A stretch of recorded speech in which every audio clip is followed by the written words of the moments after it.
Coach Bubba McDowell with Prairie View A&M will be from 11:25 to 11:35. Coach Terrence Graves with Southern University will be from 11:35 to 11:45. Coach Chris Dishman with Texas Southern will be from 11:45 to 11:55. And Coach T.C. Taylor with Jackson State will close our media session from 11:55 to 12:05.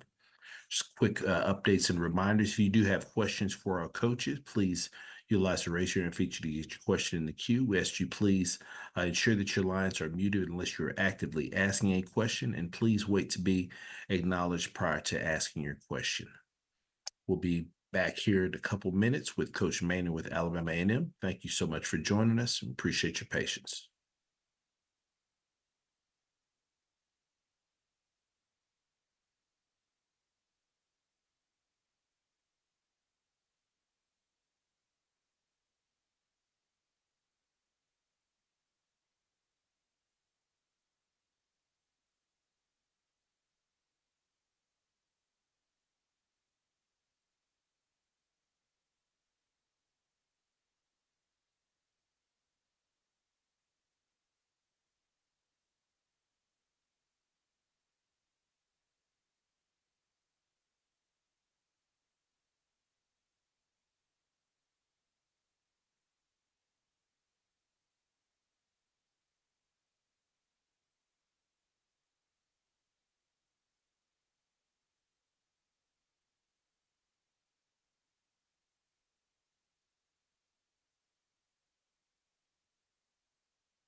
Once again, for our media participants that are joining us on the call, if you do have a question for any of our head coaches, please utilize the raise your hand feature.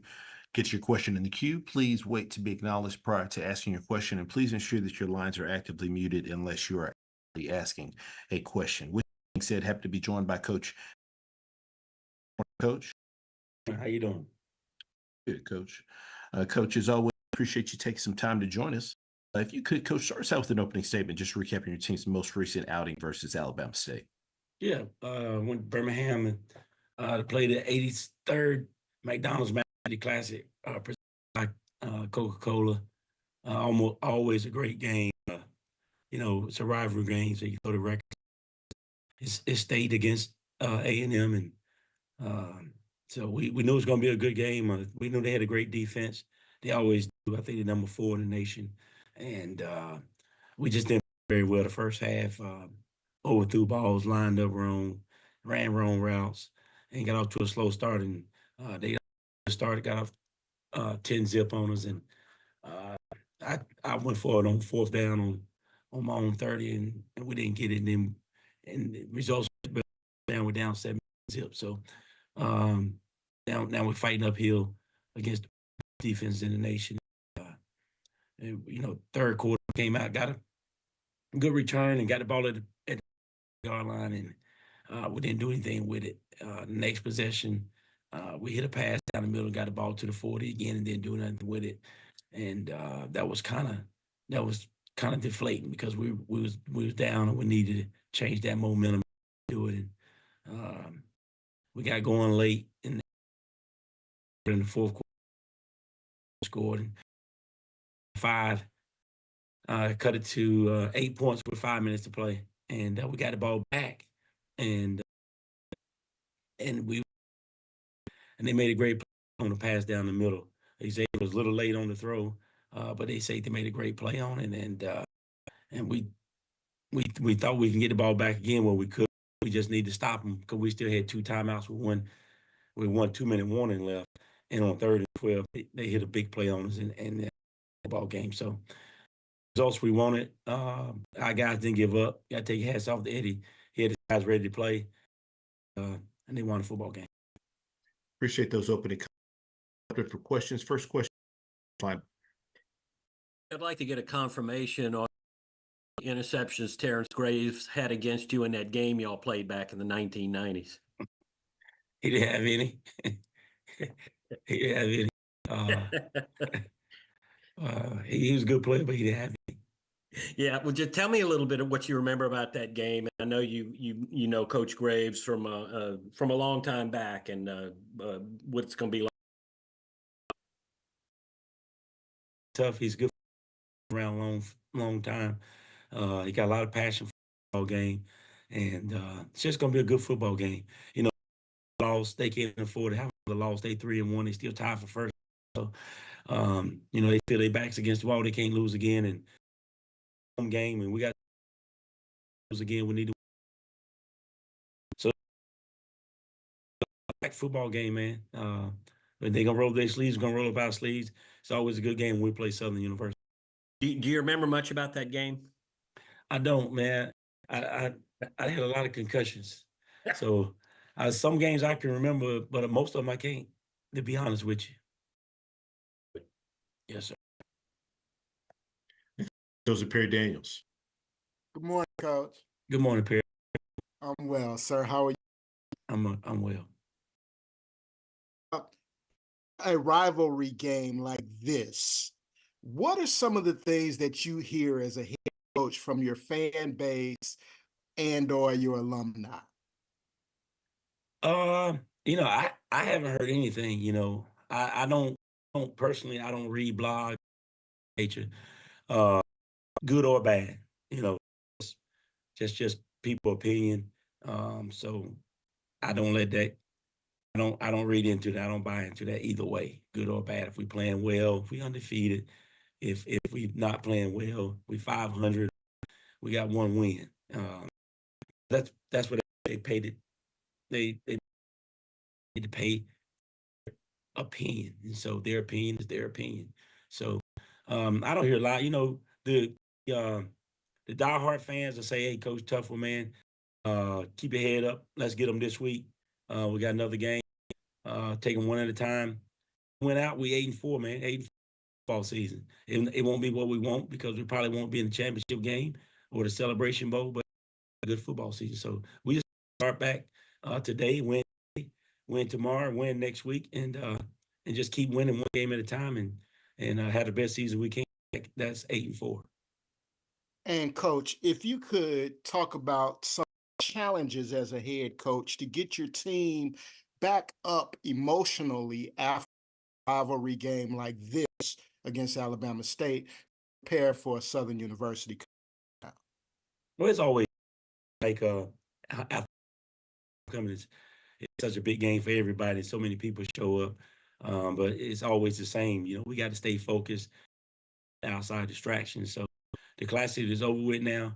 We got to move on to this week. It's always the next game is the biggest game on the season, and you got to worry about that game that night, Saturday night, and then Sunday. You know, you got to watch the tape, learn from it, and you got to move on to your next opponent. So it's the same thing. We have to move on, correct the mistakes that we made, and don't make them again. And we got to get ready to play this week. Thank you. Questions to Doc Holliday.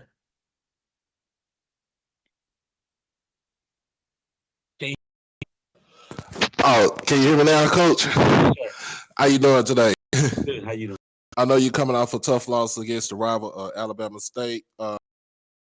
As far as attack going, well, you only had 61 yards and you averaged only 2.3 yards. Yeah, we got to do a better job of double team blocks and get some push. You know, we're staying on the line of scrimmage. We're not playing on the other side of the line of scrimmage, and we got to do a job of that. Our offensive linemen got to get their pass down. They got to play on the other side, and the running backs got to do a job also of being the on blocker, making somebody miss, getting that ball in the right hand, use the left hand to make somebody miss and get some yak yards after contact. So it's a combination. I appreciate you, Coach. Yeah. Next question goes to Jim Peter. Yeah, Coach, you talk a little bit about Xavier Langford's year. Looked like he hit some big passes toward the end. Has he been struggling with consistency? Yeah, well, this year he's actually played decent, from when he took over as the starter. Um, Second quarter of Jackson game and that whole second half, he played great. Homecoming, he played great. This game, he played so well the first half. He just wasn't there for whatever. Um, the classic, he's been around, so he know how big the classic is. Put too much pressure on himself. I try to get him to take some down and one play at a time, and but he was excited, man. He wasn't himself. So we took him out and put Quad in, and Quad played a couple of one series before half and the first two series after the half, and then we brought Xavier back in, and he played more like himself this second half and leading us drive. And that last interception again, if he throws a little bit earlier or put a little bit of air on it and throw it over the top of the defense, we got a big play right there. So he played good the second half. He played bad the first half. Yeah, got to be more consistent. Thank you, Coach. Yeah. Currently taking questions for Coach Maynard with Alabama A&M. Any final questions for Coach? Coach, as always, we appreciate your time. Look forward to speaking to you again next week. Thank you, man. Good Yes, luck sir. there. Thank you. Appreciate it. All right, we're going to pause here momentarily, and when we return, we'll be joined by Coach Robinson with Alabama State. Thank you for your patience.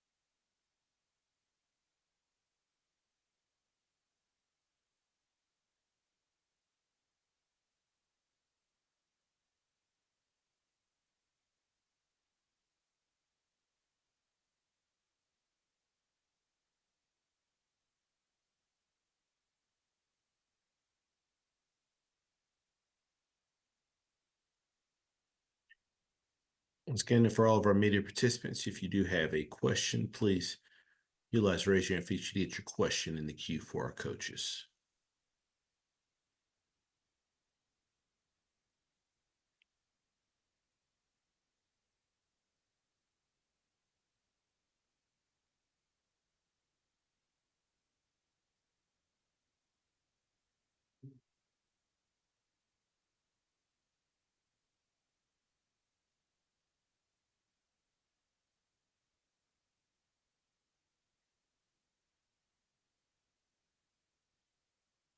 All right, next up, we will be joined by Coach Eddie Robinson with Alabama State. Once again, if you have a question, please utilize the raise your hand feature to get your question in the queue. With that being said, happy to be joined by Coach Robinson with Alabama State. Good morning, Coach.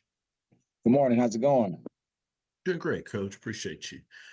Coach, as always, we appreciate your time. If you could just start us out with an opening statement, recapping your team's most recent outing versus Alabama A&M. Yeah, the Magic City Classic, great crowd. Like I told the kids, you don't have to give a speech. If you drive up to the stadium and not ready to play, then just, turn in your helmet and your uniform. So I think both teams came out ready to play. We got off to a pretty good start. I was able to score early. The defense, true to form, play like I expected them to play in the first half. Was able to get a lead, got 27-3, and have to give Coach Maynard and those guys a lot of credit. They never gave up. They came right back at us. Just what you expect in the Classic. Is never going to be where one team gets too big of a lead, and the kids were chippy. It was a lot of excitement in the air, and both teams played extremely hard, and they were able to come back and close it. Was able to get 2 touchdowns and two-point conversions, and cut it to an 8-point possession game at the ball, and we was able to make an interception late. So I thought both teams played extremely hard, super competitive game. With these games, you're just always fortunate to get a win. If you win by 1 point, you're just happy. And to get out of there, it was a last end of the game interception.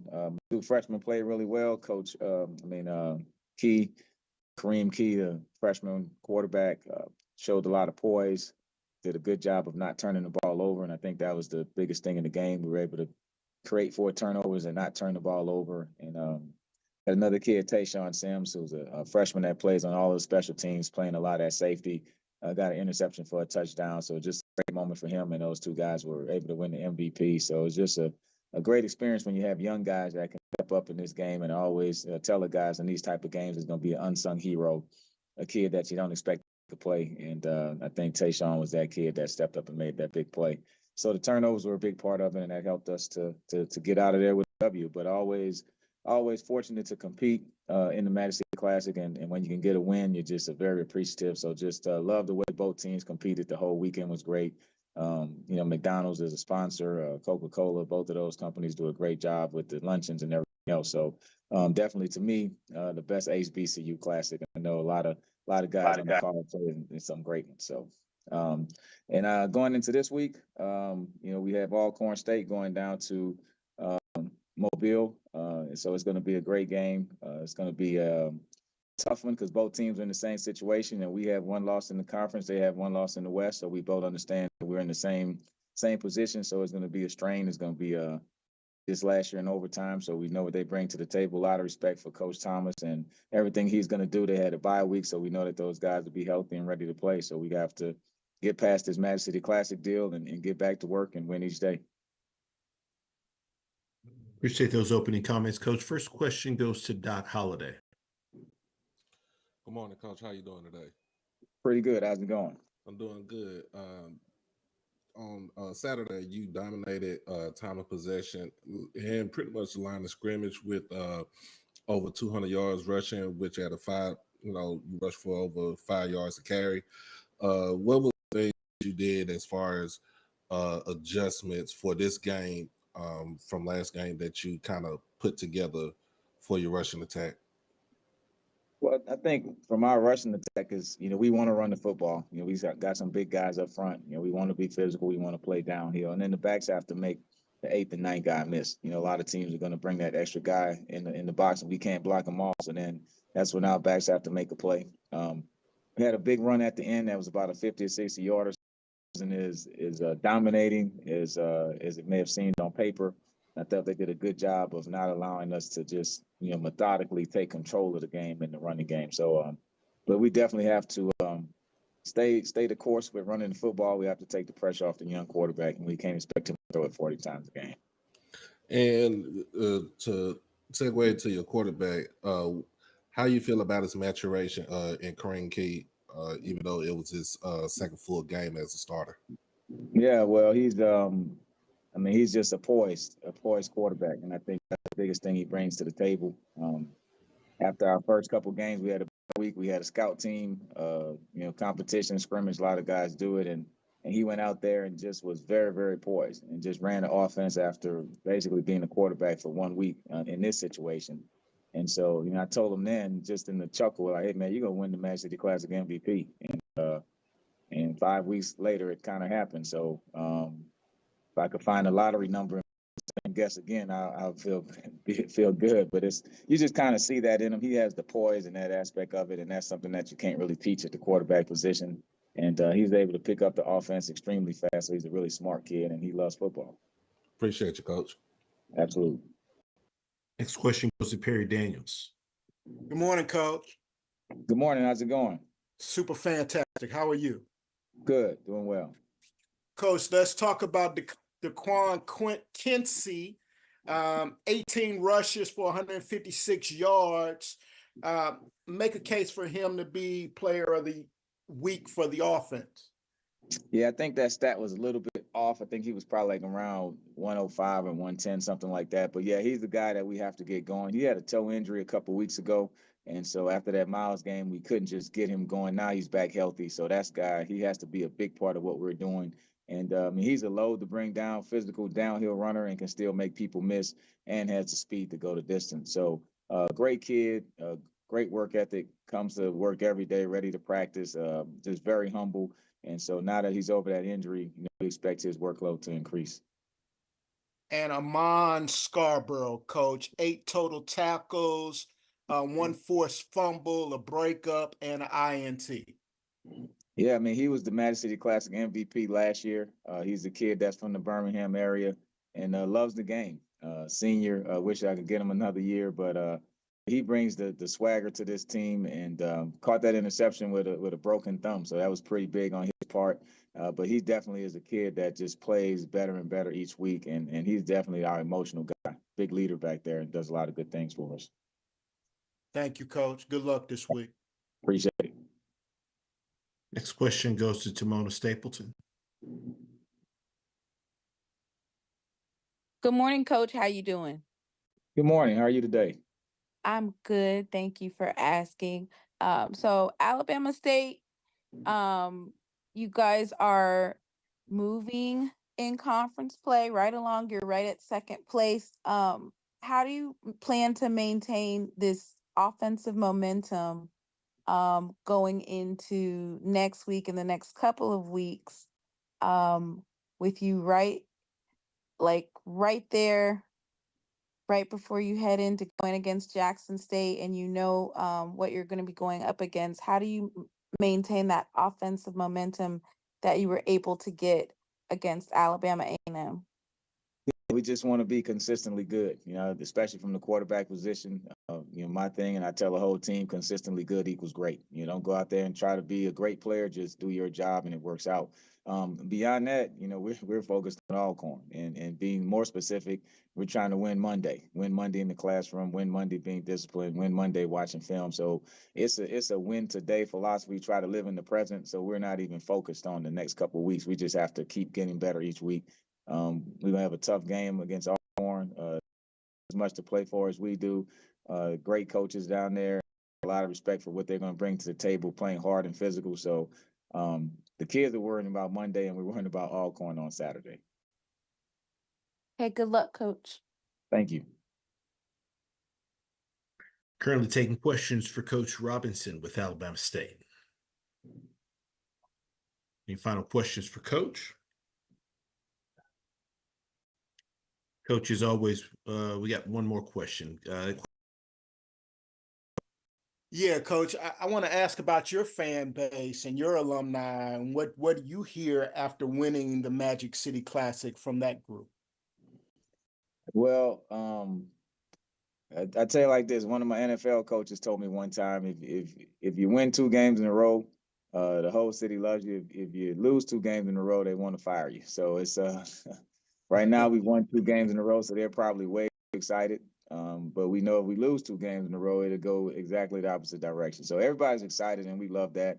But for us, we have to stay right where we are, which is winning each day. But you love that. That's the fans' job. That's their job to get excited and to do all of the predictions and expectations. It's our job to come out here and win Monday. And as long as we have that approach, then we'll be okay. Fair enough, Coach. Thank you. Absolutely. Appreciate it. Coach, as always, we appreciate your time. Look forward to speaking again next week. Thank you. Thank you. All right, next we will go to Coach Cedric Thomas with Alcorn State. We'll be back momentarily.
All right, we're now joined by Coach Cedric Thomas with Alcorn State. Good morning, Coach.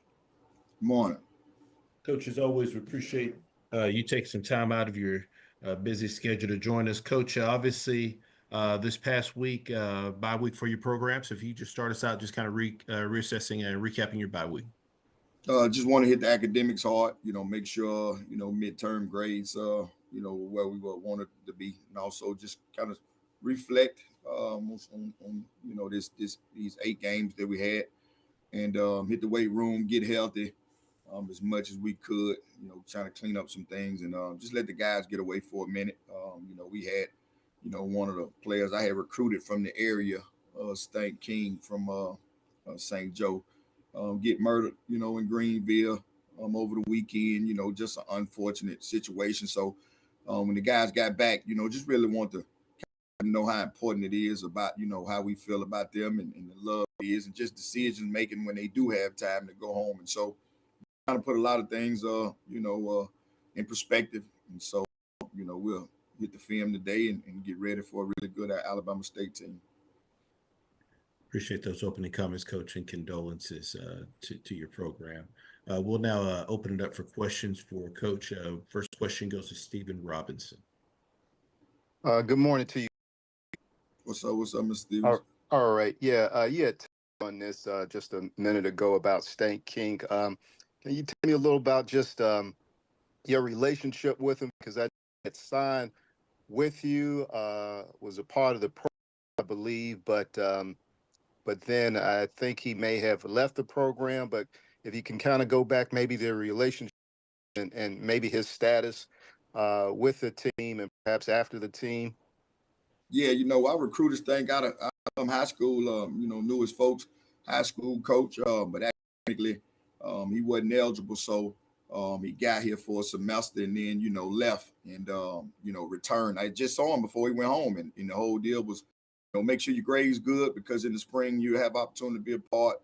He's seen the success some of the other walk-on kids had, and he knew all the guys. They kind of took it tough, yesterday, and so they knew who he was, and just an unfortunate situation hit there to me, because it's a kid out recruited area, and so just senseless violence, being at the wrong place at the wrong time, and so the guys they knew him, and we had a really good relationship.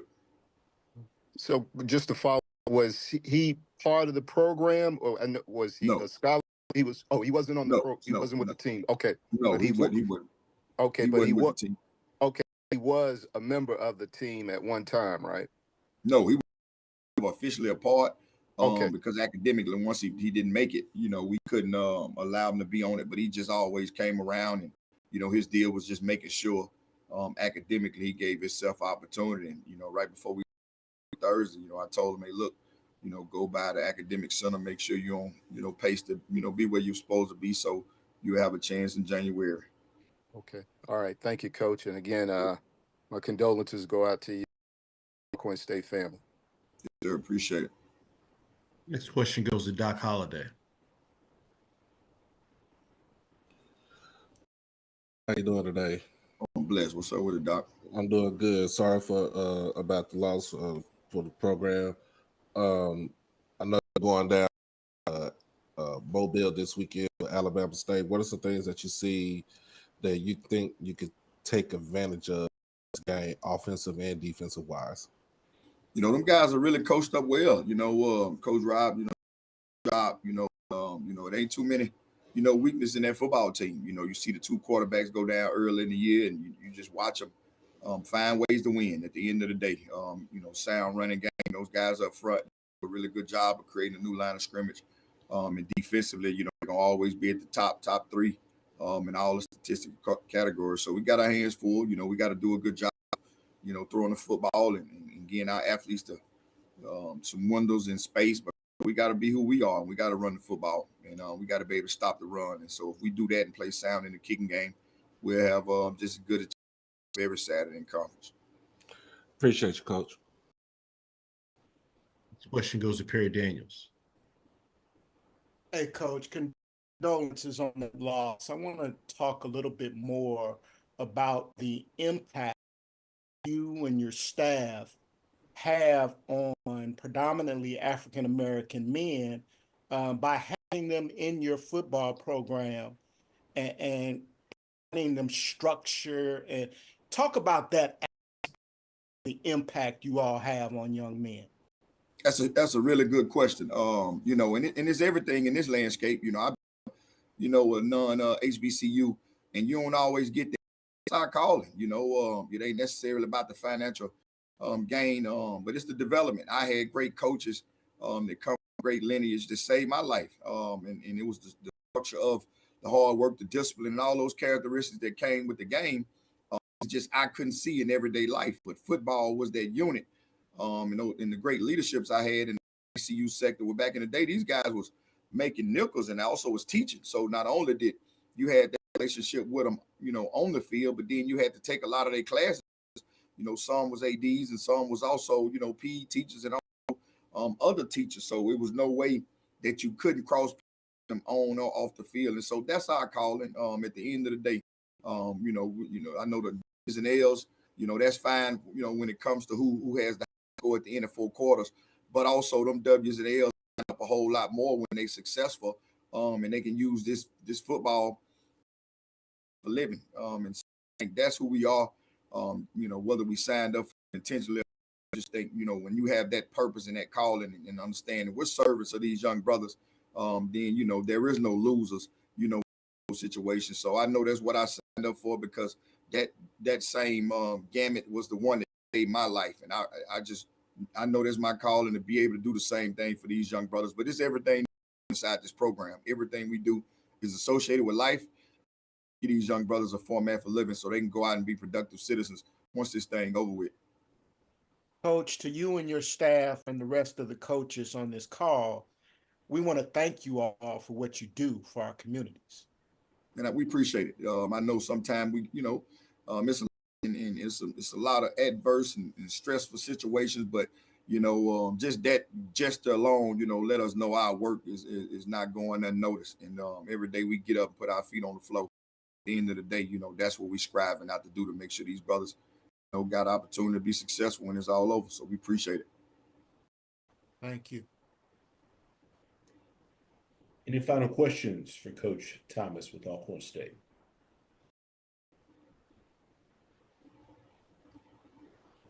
All right, we got one final question. I want you to go to Stephen Robinson. Coach, just to follow on what you touched on earlier about gun violence now, especially among our Black youth, can you just stress the importance of putting down guns and settling your differences in a different manner other than violence? Yeah, we just, you know, we got to find some type of resolution. And I can only speak from, you know, my hometown. You watch me from, you know, high school, middle school, through sports, you know, and I had some of those same opportunities, you know, to be in those situations. And so we just together as leaders of our community and just continue to talk to them, and continue to stress the importance of it. You know, and we got to fight as much as and hard as the negative energy and the devil, because, you know, some components it's you can't save them all. Well, that negative energy and that devil it's not having that same you know, thought process. It's still fighting. It's still fighting me every day, you know, and I'm over 45 years old, but every day I'm still associated with some type of negative force to try to get me in a situation. So I can only imagine the 17, 18, 19-year-old brain is going through the exact same thing. It's really not equipped with those skills yet. And so we just got to fight as hard, and you know, leaders from all components just got to get these young brothers together and understand there's other ways to solve problems. All right. Thank you, Coach, and wish you well. Yes, sir. Keep doing what you're doing in the area, man. It means a lot. Appreciate it, Coach. Coach, as always, we appreciate your time. Look forward to speaking again next week. Yes, sir. Thank you. All right, next we go over to Bethune-Cookman and Coach Raymond Woody. Once again, if you do have any questions, please utilize the raise your hand feature to get your question in the queue. With that being said, happy to be joined by Coach Woody with Bethune-Cookman. Good morning, Coach. Good morning. Coach, if you start us out with an opening statement, just recapping your team's most recent outing versus Jackson State. I tell you, we had a good, thought it was a good atmosphere, good showing, you know, by both teams. Obviously, we fell short. Our homecoming, we had Jackson State, which is a really really good team in all aspects, offense, defense, special teams. We first half, I mean, we probably couldn't play a better half than what we did, unless we would have stopped the middle. We always talk about the middle eight. We scored 3 out of 4 opening drives, and we allowed Jackson State to score right before the half, and then second half they scored right after, and we knew that winning the middle eight will be the key in our success. We had some second half penalties and crucial situations that hurt us from sustaining drives we had in the first half. Then we were playing obviously from behind. We didn't slow down the run game. I mean, those guys, we didn't tackle well. To beat a team like that, you tackle, you have to be good technique, fundamentally sound, and they ended up making adjustments, coverage, sending extra people to our protection, and which was good. Coach TC did a great job halftime, slowed us down a little bit, and they ended up finishing us off. But I thought that it was a good atmosphere. I mean, we gave it our best shot, but that wasn't good enough. We definitely need to improve on our tackling. We gave up too many yards on the ground. Appreciate the comments, Coach. First question goes to Doc Holliday. Good morning, Coach. How you doing today? Good morning. In the second half, Jackson State tend to bring, like you said, tend to bring a lot of pressure coming in from the middle with a middle blitz. Where in the third quarter they gained 190 yards to your -1. What was the things that you want to try to do this next game to kind of repeat that same? Well, we got to execute on all cylinders, and then also just making sure that the detail when we see certain coverages and like we did in the first half, I thought we made some adjustments, whereas second half we didn't make those adjustments that we thought that we should have made, and we have to be able to make those adjustments in order to execute, and that's what it is. Like I say, hat goes off to Jackson State because they ended up, playing man coverage, and we didn't get our checks, and it ended up hurting. Which is his predominant hand, where he pretty much made some timely throws, especially the first one for a touchdown in the first quarter. Well, Luke, that's his game. Obviously, go, which he can, and then also from the gun. I mean, he's a smart player. I mean, he sees things that the normal person don't see, and I just think that, we prepared him first half to do exactly what he did, just didn't execute that second half. I appreciate it. Thank you. Next question goes to Good morning, Coach. Good morning, Mr. Dane. Coach, I know this season hasn't gone the way you anticipated, but if you could, your son, and how that has been. Well, it's been great. I mean, just, obviously coach him just like any other player on the team. I mean, he understands it. He done been around it, so it's, coming to work, go to work, but at least you get an opportunity to be around to see him, continuously, develop. So it's been good. And you've been pleased with the decision. This young man could have gone to one of your schools and played. And you pleased with him where he currently is and his career choosing Bethune-Cookman. Yes, I mean, like I said, he surprised me, and I'm thankful that he did, get an opportunity. He already has his degree, and to decide to for his dad, his final season. I mean, that was big time, not just to me, but the entire family. Absolutely. Thank you, Coach. Good luck on the rest of your season. Thank you. next question goes to Mona Stapleton. Good morning, Coach. How you doing? Good morning, outstanding, and yourself. I'm good, thank you, thank you.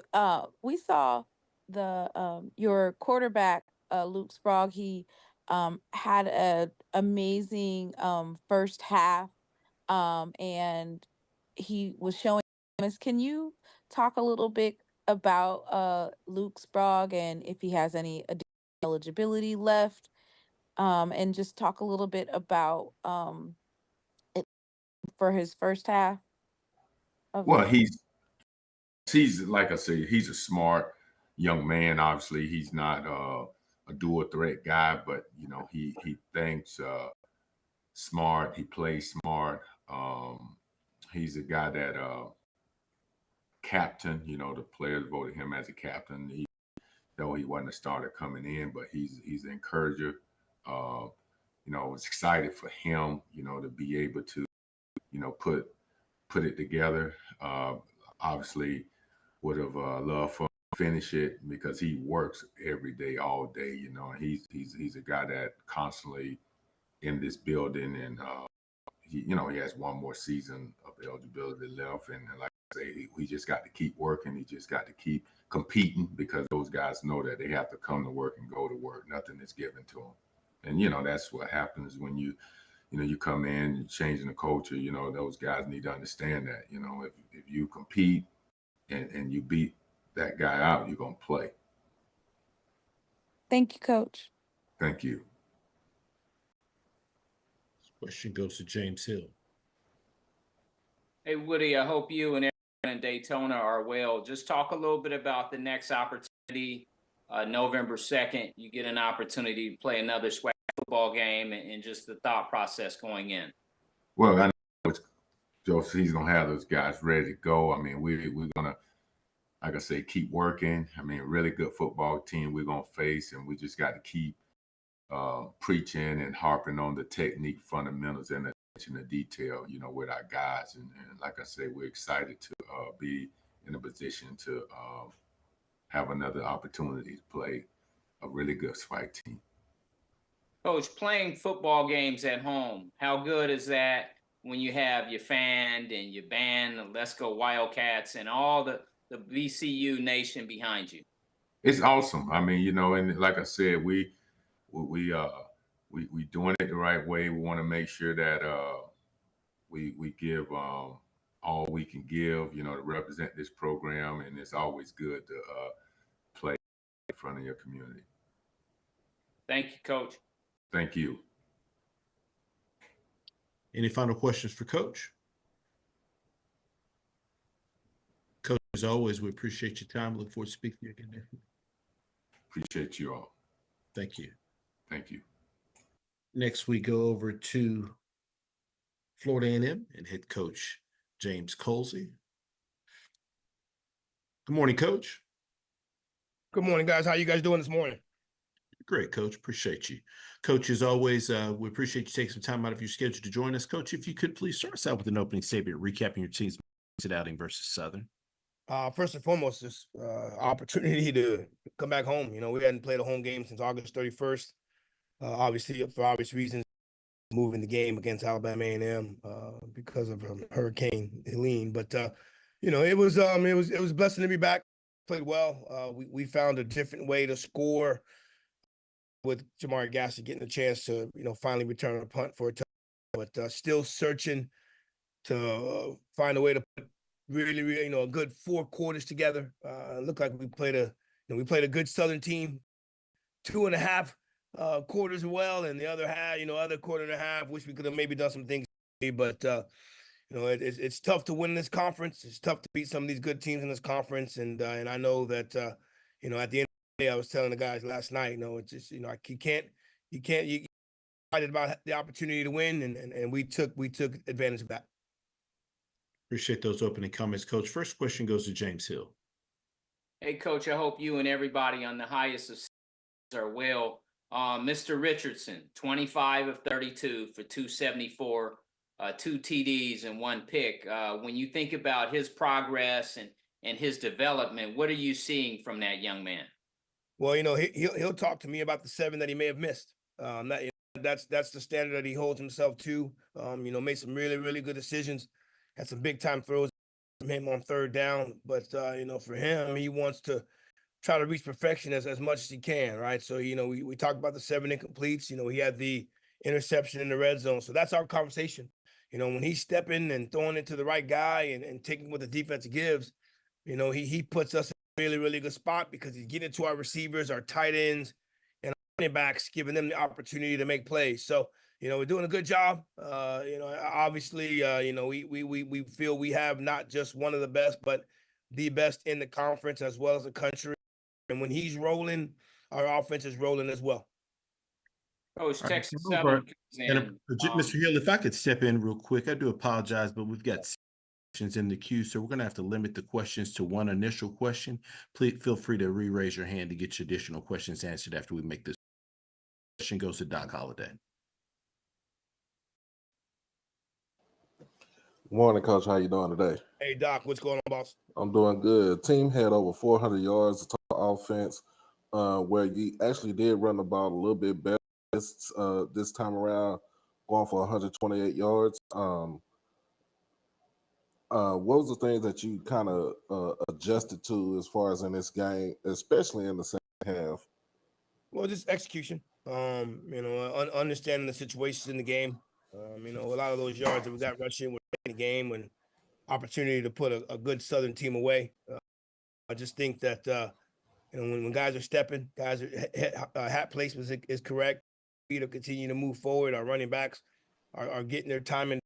Again, it's not like we haven't tried to run the football. I said early in the year I thought we had one of the best offensive lines in the conference. Thought we had some of the best running backs in the conference, but the execution was at an all-time high this past game, and and I think a lot of people got a chance to see that, right? So we had more rushing yards than the other side, and again, we're going to continue to try to be as balanced as we can, because when you get Daniel Richardson just back there throwing the football, it doesn't make him as effective as he needs to be. So we got to be able to do both, and just be balanced at times. But sometimes the run may need to set up the pass, and also pass may need to set up the run. So Coach Henry, I thought, did a really, really good job at halftime making some adjustments. And again, Southern's one of the best defenses in the country, so we had to do some things differently and get the ball to number 2. And for the most part, I thought we did a good job this past Saturday.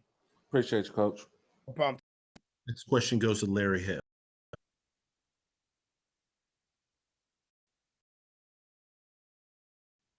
All right, next question goes to Keisha Kelly. Coach, how are you? Keisha, I'm doing well. How are you? Good. Always good to talk to you. So I know it's homecoming and everybody is coming home. Talk about the excitement that the players are having again, because we know how it is in Bragg State. It's still all about executing and winning the game. But how excited are alumni and the players to be playing for homecoming for hopefully another win? Well, I don't think it hit our guys just yet, right? Obviously we practice and we worked on corrections with Southern, and then we kind of gave a little bit of an introduction to Texas Southern as well last night. And today is our off day as far as an academic day. So, while our continue to build our game plans for this upcoming game, but you see the post on social media. Our guys know who's coming and who's not coming, and et cetera. We're making way for people who can't come to the game as a sellout. We're allowing them to watch it at Lawson. So I can't hide it from the guys, but they do understand the emphasis for homecoming, because we've had to play another team, right? We had to play a team for their homecoming. So I think the thing for us is obviously just making sure we try to not necessarily major in the minors. Big time atmosphere as it is. The majority of the time we do play at SWAC Stadium, but we still got goals that we're trying to reach, and those can get derailed if we don't take care of our business on Saturday. So yeah, they know it's a big time atmosphere. That's part of the reason why they decided institution. But we still got a game to play, because homecoming's about everything else, but homecoming is the game, and I think that's some of the things that our guys are continuing to understand, and our veterans are continuing to portray to some of our newer players. All right. Well, good luck and happy homecoming. Hey, thank you very much. Next question goes to Perry Daniels. Good morning, Coach. Hey, Perry, how you doing, boss? I'm doing well, sir. Coach, can you talk to me about Jamari Gassett, 5 catches, 118 yards and a touchdown, and defensively James Ash, 9 total tackles, 1 sack, and a loss of 5 yards with that 1 sack? Well, you know, two guys that we expect a lot from. Every time we line up, you know, two guys that came in from Division I programs and have etched their names into a lot of that we do here offensively and defensively. You know, James Ash is a big dude in the middle, man, number 0, and you know, he controls the line of scrimmage for us. And when he's playing, you know, we're a little bit of a force on defense. You know, Jamal Bassett is a guy that I know a lot of the defenses ID, and we've been a little bit more creative of trying to find ways to get him the football. You know, we're lining him up at different spots. You know, the guy that we know that is starred or asterisk by a lot of the defenses that we play against. So, you know, we've had to get creative, giving him, you know, some jet sweeps and lining him up in different spots, because he's a guy that if he gets over the top, he can cause some damage. Where last couple games, you know, he scored 3 touchdowns with 1 being a punt return.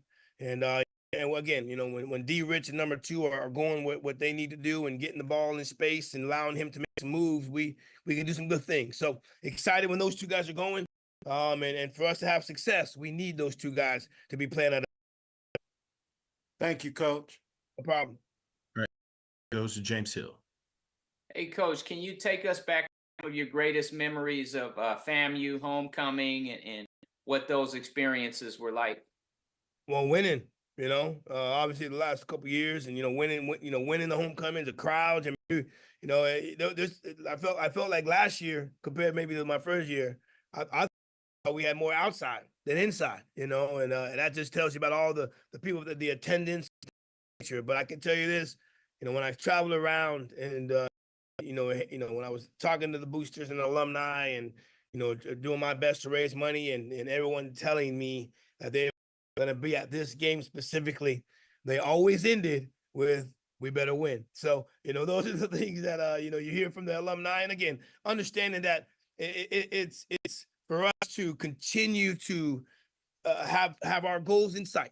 You know, obviously, you know, we're kind of on the outside looking in right now as far as where we are standing wise, and you know, but until further notice, we still got a chance to put ourselves and be first in the East. Got to have some things happen for us, but we have to win our games, right, to still have an opportunity to be part of the conversation in regards to the SWAC championships. Those are the things that, you know, we're holding to truth. We got to make sure that we do that, our abilities. And again, that just happens to be a homecoming this weekend. Yup, excitement. Yup, things that are going to come along with it. The special guests, the numerous ticket guests and sideline passes that I'm having to deal with. But the biggest thing once we kick off, right, when homecoming starts, and when that game, that's ultimately the most important thing that we have to make sure we take care of once Saturday does arrive. Last question goes to Kendrick Marshall. Yeah, Coach. In the post-game press conference on Saturday, Jamari Gassett described your program as being winners, and you guys expect to win. Knowing the situation you guys are in, trailing in the SWAC East, what's that challenge of you guys are going to take with you for the rest of the season, having to overcome that and try to, you know, win the division? You have to do that, but what does it mean to be winners at FAMU and try to exceed expectations of winning the division this year? Well, you know, we're in playoff. We're in a playoff scenario right now, right? You know, where any mishap that we have puts us in an even tougher situation. You know, so when we dated back to 2022, you know, initially when we lost to Jack State, first game of the year, we knew that we needed to make sure we played at our best. You know, the rest, and then we ended up winning 9 straight, right? So, you know, those are the things that we're holding true. A lot of our guys that are on this team currently were part of that scenario. So, you know, again, outside looking in, but you know, we got to make sure we take care of what we need to take care of, control the controllables, which is making sure we take care of each day, getting ourselves ready to play. And then this week, a really, really good Texas Southern team who just came off another big-time win for themselves as well. So now ready to play. We know they're going to come down prepared. Coach Dishman has done a great job instilling what he needs to instill systematically, philosophically. So they're going to come in ready to play with the chip on their shoulder, right? Understanding that they may have been chosen as a homecoming opponent. So for us, you know, we take care of what we can take care of, and that puts us in a playoff mode where we must win every quarter, win every snap, and everything that we're doing just to continue to hopefully fulfill our goals that we set for ourselves in the beginning of the season. Coach, as always, we appreciate your time. Look forward to speaking to you again next week. Hey, thanks again, and good luck to everybody this week. Appreciate it, Coach. Thank you. All right, next we go over to Grambling State.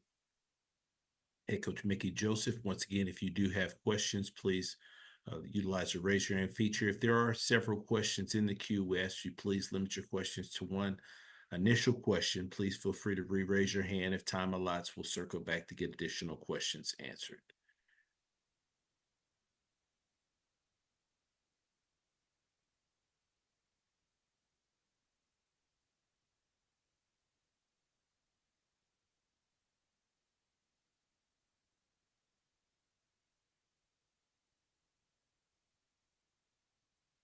All right, we're going to work to try to get connected to Coach Joseph with Grambling State. We appreciate your patience. We'll be back momentarily.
We're experiencing some technical difficulties with Coach Joseph's connection. We will try to reach him. We may adjust his time slot to 12:05 if we're unable to get him connected here quickly.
All right, we're having some challenges with our connection with Coach Joseph, so we will work to get him rescheduled for 12:05 today, and we'll begin here momentarily with Arkansas Pine Bluff head coach Lonzo Hampton. He'll join us here just a minute or so. We appreciate your patience.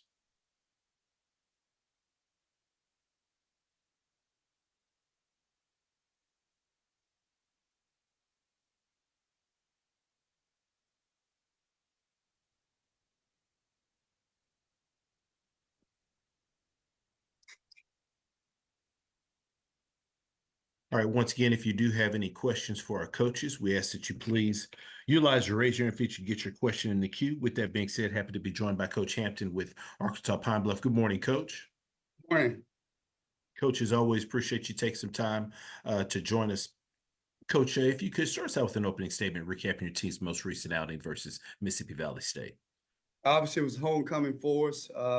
Hadn't won a homecoming game since 2019 versus Lane College. So it was good for us to get back on the field. Told the guys all week, we knew what we were facing. Mississippi Valley, they play hard. They just like us. Guys that got a chip on the shoulder. So we knew it was going to be a physical game. And they came out really, just kind of took it to us early in the game. And the good thing, the rain came, was able to go back inside and kind of get back on track. And then it was still just nip and tuck all the way to the fourth quarter. Both teams, we ended up getting a stop and we're able to hit two big plays on them to kind of put the game away. But it was a really good football game. Happy for our program, happy for our kids. Still trying to learn how to win. So that was good. And now we're on to the next one. Appreciate those opening comments, Coach. First question goes to Tanner Spearman. Good morning, Coach. So after this past weekend, you're now 3-1 at home, still looking for that first road win of the season. And I know you've played some really good teams on the road, and Jackson State will be yet another good team. Is there anything that stands out to you that explains the reason why you've won these games at home but haven't so far on the road yet? You just said it. First of all, we're a program, and I tell people this. First of all, you lose big. All right, we did that the first year. Second year, you lose close. We lost to Alcorn close. We were up 14-0. The fourth quarter game was tied. We still learning how to win. Then we go down to Grambling. The game is tied in the fourth quarter. Again, we're learning how to win football games in the fourth quarter. We haven't made the plays that's necessary. We hadn't really paid attention to the details. And so that's the reason that we haven't won on the road. And obviously those teams are good. And now we got another tough one this week. I heard somebody say earlier, it's a reason that you keep getting scheduled for homecoming because people think easy win. So that should be, we don't need it for motivation. At the end of the day, as a competitor, you want to beat the guy in front of you. And we're trying to get that mindset for our players and our coaches and everybody involved with this program. When you step across that line, it's me versus you. And so the teams that we played, they've kind of taken it to us, and we just been able to not stay consistent for 4 quarters. Last week was a little different for us because we actually won the fourth quarter, but those 2 conference games that we lost on the road, the other team made more plays than we did. Coach, you guys have played some really good rushing offenses this year, and Jackson, again, another one of those teams that can run the ball. How does their rushing offense compare to some of the other good ones you faced, and what's it going to take to slow them down? I'll be honest, probably the best football team we played since University of Central Arkansas. They may be ranked FCS top 10, but Coach has done a really good job. State, man, they big on the offensive line. They got about running backs, possibly 4 quarterback really well. They got receivers that they look like a group of 5 school. And so obviously we played them when I was at ULM when they had it was Dion and them, and we beat them like 12-9 or something like that. But a lot of those kids, a couple of those kids actually played for us at ULM. So hats off to them. They've done a really good job, and that's the reason why they're leading that side of the conference, man. If they do what they need to do, they'll have a chance to play for the SWAC championship. So we got our work cut out. man, we're gonna have to stop the run. That's what they do. They've been able to run the ball on everybody, and we've been kind of bend don't break. We're gonna get a couple more bodies back on defense. We need them, man. We just literally been down bodies, and so even this past week, been able to run the ball on us, but God giving us a little grace, and we've been able to make a couple plays when we need to make them. So that's gonna be that. All right, thank you, Coach. Next question goes to Doc Holliday. Good morning, Coach. How you doing? Morning. How you doing? I'm doing good. Congratulations on the homecoming win on Saturday. For most of the third quarter, y'all was dead like at 21 apiece, and then in the fourth quarter, you got the 911 connection, Makai to Giovanni to get it going. We talked about that connection before, but in crunch time, how you feel about them when it comes to crunch time?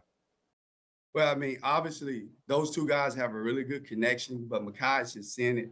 He's seeing the ball field, he's seeing the defense that people are giving him, and he's throwing the ball where it's thrown. I mean, for whatever reason, people keep playing him one-on-one, and then Makai, man, it's like for him, those two guys, they work so hard, and when they see that, it's just like an instant connection. But, we've been able to spread the ball around, got a couple more guys. Obviously last week, starting tight end, the guy that led the team in catches against Grambling, he didn't even play. And so we had the other tight end back. So we'll get a couple more guys back this week on the offense side of the ball as well. So, but I'm for those two guys. But and again, man, we got one more guy I really want to get involved. This kid, it's just the ball hasn't gotten to him, but he can flat out play. So, man, we were still a work in progress. Coach Hull is doing an amazing job. I tell people he's the first guy I tried to hire. He's like a brother to me. We worked together at ULM for 2 years. Man, he sees the game in a way I don't see it, and so he doesn't panic. I'm a little more high strung.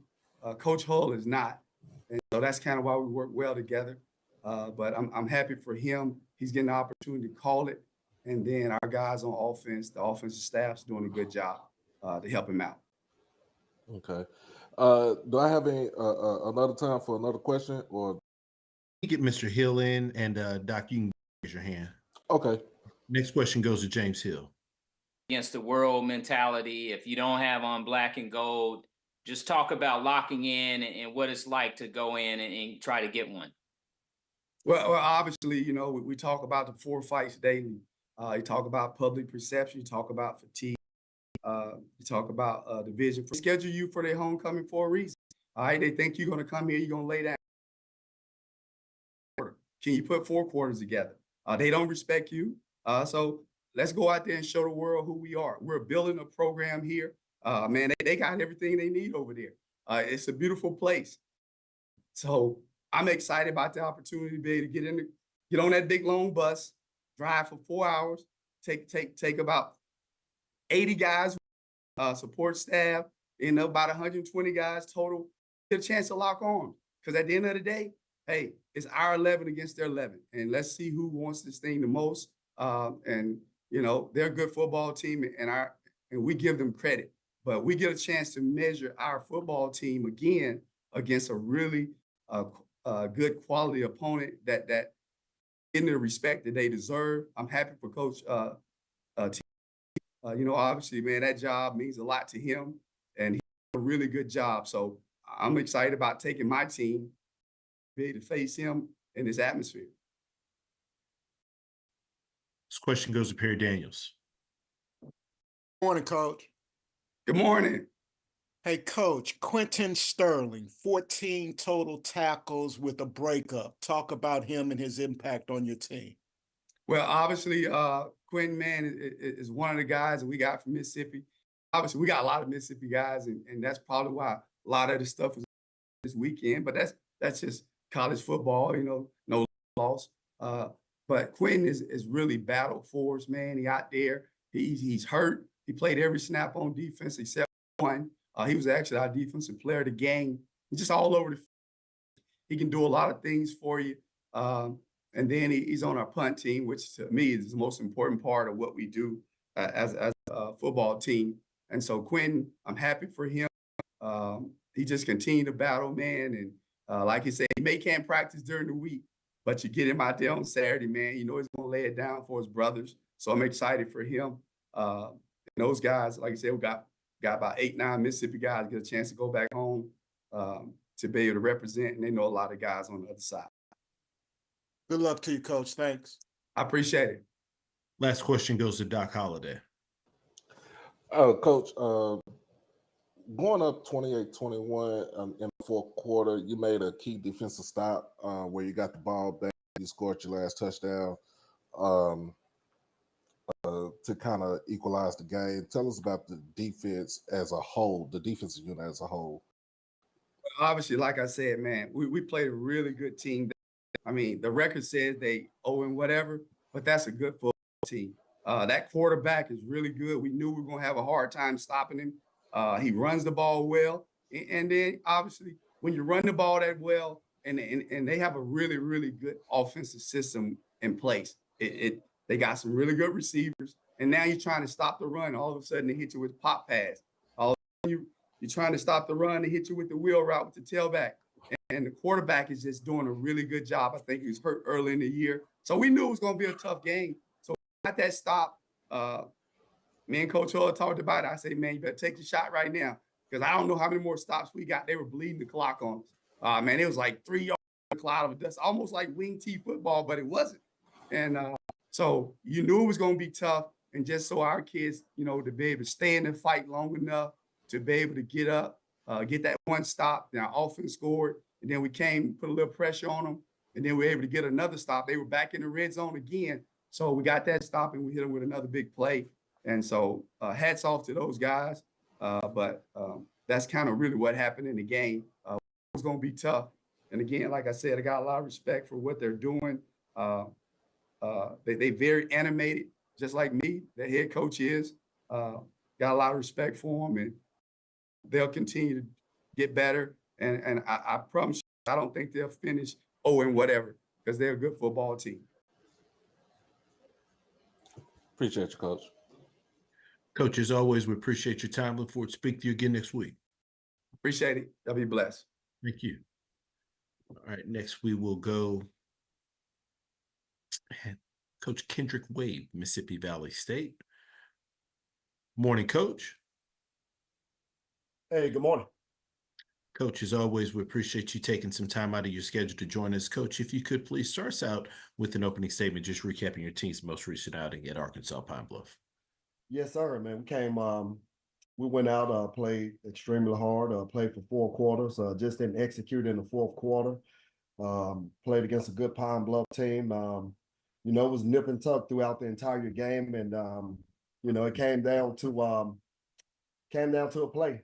21-21 fourth quarter. We had an RPO called and we had our best player one-on-one, and we had a mishandling of the snap. I mean, if we get that snap and we get the ball off, we up 28-21, putting the pressure on them to come down and have to score again. And the ball just hadn't bounced our way, man. I mean, that's really what it boils down to the last couple of weeks. Ball just hadn't bounced our way.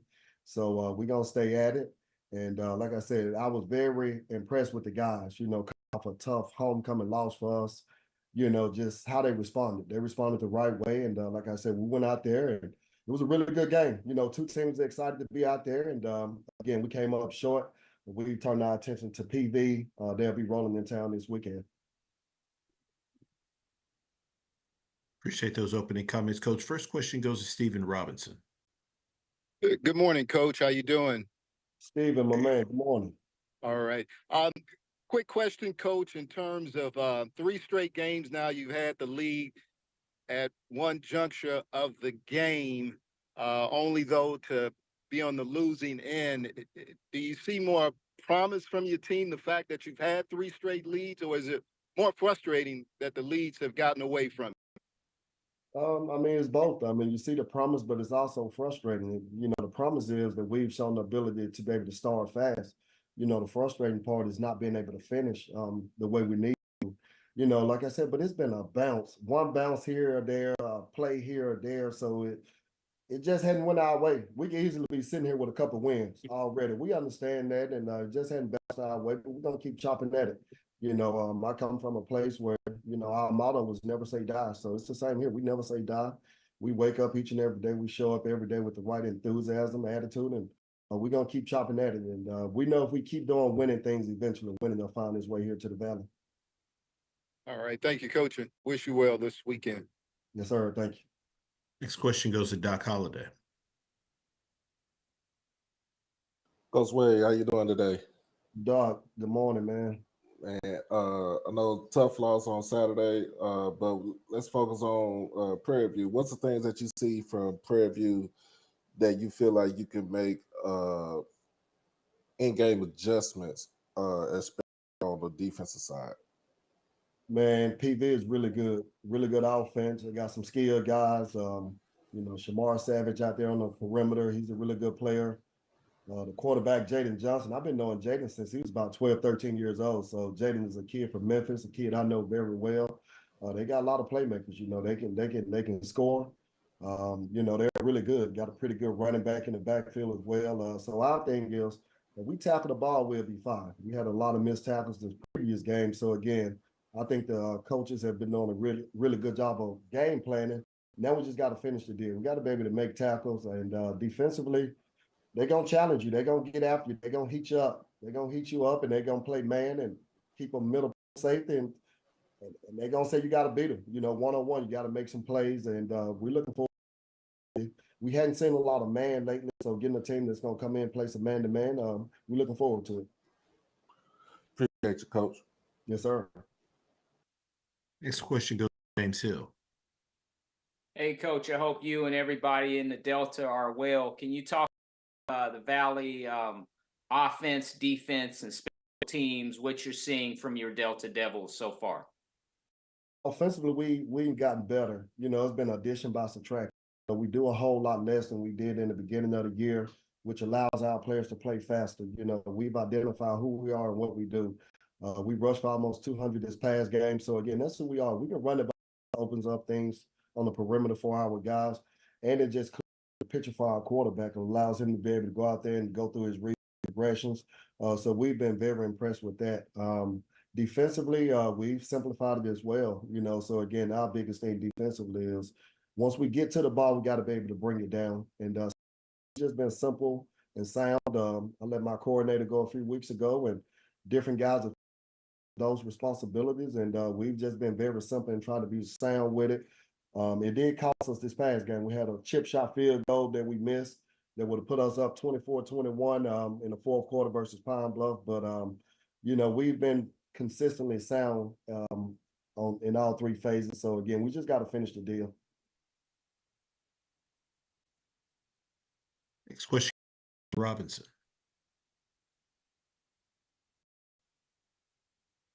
Yeah, he better keep playing well. It's a business, I tell you. He's played well. But I told Coach Johnson, Coach Johnson, you've helped him play well. So our offensive coordinator, like I said, he cut back, and we found out what the kid does well. And that's what we try to do.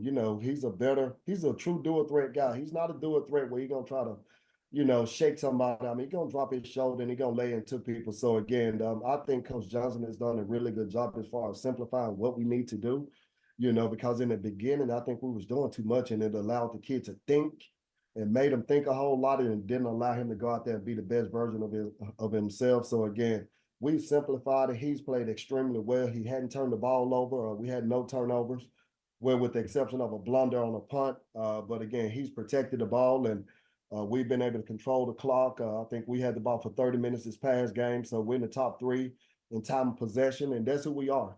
So again, want to be able to control the clock and not make mistakes, and he's done a really good job of that. And we plan on riding with that kid. As long as he keeps doing what we ask him to do, we plan on riding the rest of the year out with him.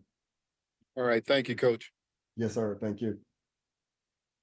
Any final questions for Coach? Coach, as always, we appreciate your time. Look forward to speaking to you again next week. Yes, sir. Thank you. Sir, thank you.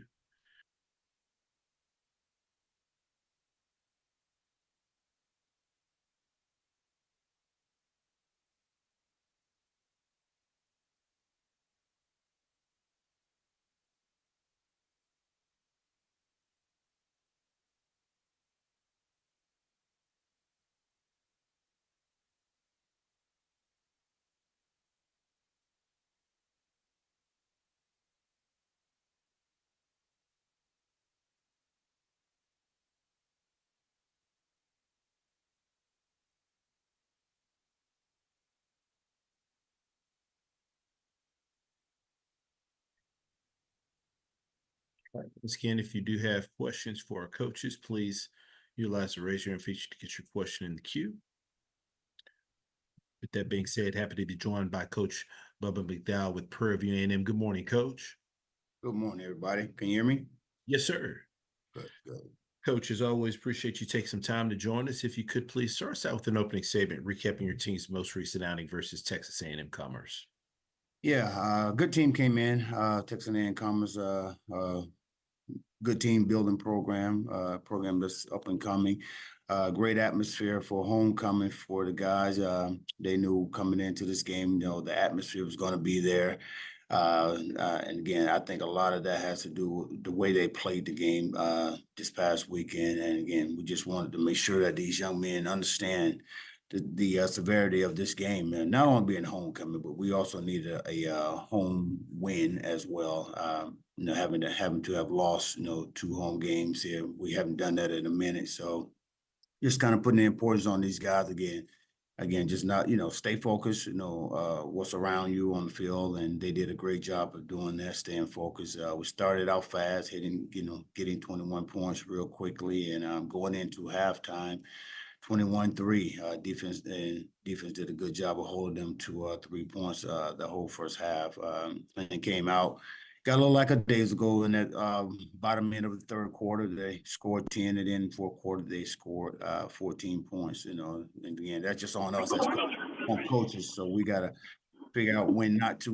We try subbing a little bit too early, getting a lot of guys more playing time. And again, that's on me. I got to get with the coaches about that, and we've talked about it, should I say? And let's keep our guys in, and sub when we need to sub, when it's necessary. So again, that's on it. But again, overall, we just got to be able to finish the game how we started. And again, like I said, we had a lot of explosive plays using some guys that we knew that can, if we put the ball in their hands, that they can do some damage. And so we got guys that can do that. So challenge the coaches to, tweak this offense a little bit better, tweak the defense, put our players in position to make plays. Again, now we're just getting ready to go down, play against a team that scores early, scores fast, man, and start fast. So we got to start fast with them, and going into Valley, we've been there before, and we know what they are capable of doing. Again, definitely their records, definitely not anything indicative of how they play the game.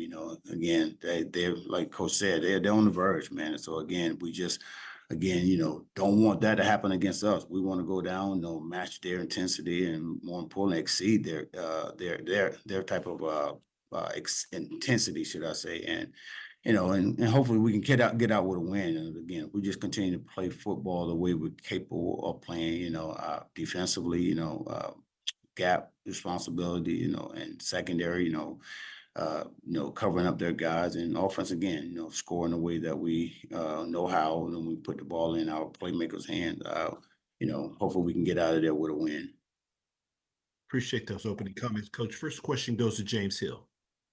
Hey, Coach, I hope you and everybody at Prairie View are well. You get an opportunity to go over to Valley in Itabena, but talk a little bit about going in there. And now all of a sudden it's November as we get later in the season and going in to focus and get one. Yeah, again, I mean, we know what type of team they are. We've been studying. Again, we know what they're capable of doing. And again, we just got to go and play Prairie View football. Again, we play anything close to where we played, the first half of this past weekend. Again, we're going to be okay, and that's been our biggest nemesis, playing 2 halves of football. So we got to learn how to put, 4 quarters of football together, and we definitely going to have to do that against a good team, coming into our Valley. Thank you, Coach. Next question goes to Doc Holliday. Coach, how you doing today? What's up, Doc? Oh man, James Burns had over 215 yards of total offense, 3 touchdowns combined, receiving and rushing. What is it about him that makes him so special? He's explosive. I mean, he's very explosive. We saw that again, during our off season, when we went in and looked at him and had the opportunity to go after him and wanted to leave, and got a chance to convince him to come here. Again, he's that type of dude. And again, that's where, that's what we have to do. We got to put the ball in our playmakers' hand often. And, He wasn't getting a lot of targets early in the year because he got hurt, in the TSU game. So once he got back, again, it was just about him getting comfortable, running the routes, running the plays that was selected for him, and doing what he do. So, like I said, I challenge, Coach Whedon, who I think is a great offensive-minded guy, to find ways to put the ball in our playmaker's hand, and he did just that. And again, as you see, he's very explosive. And again, just putting the ball in his hand, Doc, he can do some damage. I appreciate you, Coach. Thanks, Doc. Next question goes to Perry Daniels. Good morning, Coach. Morning, B. Hey, Coach, another victory over a Southland Conference opponent. If you all are able to win out, Coach, you're going to make a very compelling case to be a part of the FCS playoffs. Are you having that conversation with your team? No, I mean, technically, Doc, Perry, the only thing we're really worried about, again, just one game at a time, man, because as I told the guys, we just got to win out, again, how we're going to win out is really how we prepare each and every week for that opponent that we're playing. So again, we always say 1-0. Don't worry about what's in the future. And again, if you don't take care of what's going on right now, you can't even worry about what's going to happen in the future. So we're going to, again, just try to keep these guys focused on one game at a time, and and hopefully again, if we win out, which I think we can, and again, if we just play sound football throughout the rest of the games, taking one game at a time, one quarter at a time, as we tell them, we're gonna be okay. But again, it's just about taking on Valley, going down there, and playing against a team that we know is putting up points. We're gonna have to stop them, and we're gonna have to score, and and we're gonna have to do some good things on special teams in order to beat this team. So that's what we're worried about right now, and then again, let everything else take care of itself at the end. Thank you, Coach. Good luck. Thank you, sir. Question goes to Kendrick Marshall. Yeah, Coach. A couple times this season, you've mentioned the inability of either yourself or your coaching staff to get the right personnel on the field during certain parts of the game. Yeah. Why does that continue to be an issue for your football team? Well, it's not an issue. Again, I wouldn't say it's an issue. It's just a preference. We got certain packages that we put guys in, and then now it's how do you tweak those packages to benefit us, to benefit our offense, to benefit our defense, and also some special teams. But again, just challenging coaches to put those guys in position to go out and do what we brought them in here to do. Again, it's challenging, but we can do that. I think they can do that. And as you saw this past weekend, again, putting those guys in position to do what they do, it's not hard. It's not hard to answer your question. Again, it's just now putting those guys in the right package to help us score, and also help us stop our opponent, from scoring, if that makes sense.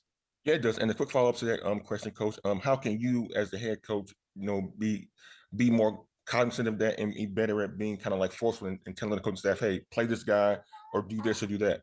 Yeah, I try not to, because this is what I brought these guys in for, and I trust what they see and what they've been working on. But again, if I have to step in, and that's my job as a head coach, I have to be able to see that during the course of the game and say, hey, you know what?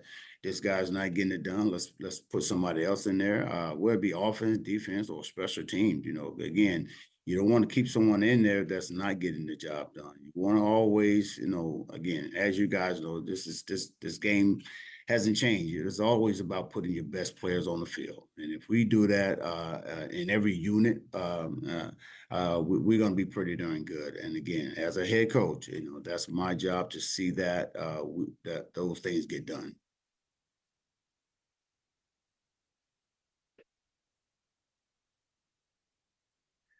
Any final questions for Coach? Coach, as always, we appreciate your time. Look forward to speaking again next week. Thank you, guys. Good luck, everybody. Thank you. All right, next up, we go over to Southern University. Coach Graves, once again, if you do have any questions, please utilize the raise your hand feature to get your question in the queue. With that being said, happy to be joined by Coach Graves with Southern University. Good morning, Coach. Good morning. How are you? You're good, Coach. Appreciate you. Coach, as always, appreciate you taking some time to join us. If you could start us out with an opening statement, recapping your team's most recent outing at Florida A&M. This past weekend, we had the opportunity to go to Tallahassee, Florida, and take on a very good Florida A&M football team. It's great atmosphere, great crowd. I thought our guys did a great job of handling the crowd.